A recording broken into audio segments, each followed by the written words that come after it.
Rem.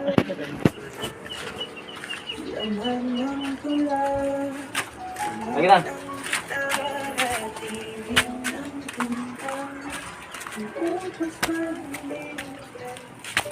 May cellphone niya dahil. Uy. Iwan mo yung cellphone mo. At paano pang kinubukitan yan? Ha?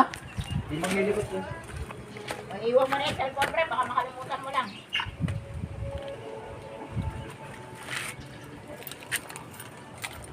Manag. Hindi rin makapag-cellphone to pag ginugupitan to eh. Iwan mo yung cellphone mo.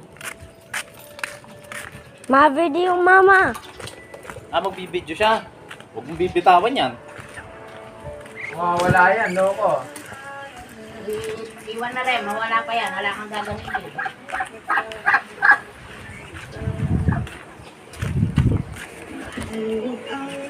Ikaw pa nga, walang mura. Iwan niya lang yung cellphone ko sa motor. Puti, wala. Di ako Patayin mo yun. Ay, ba't naka-video? Patayin mo.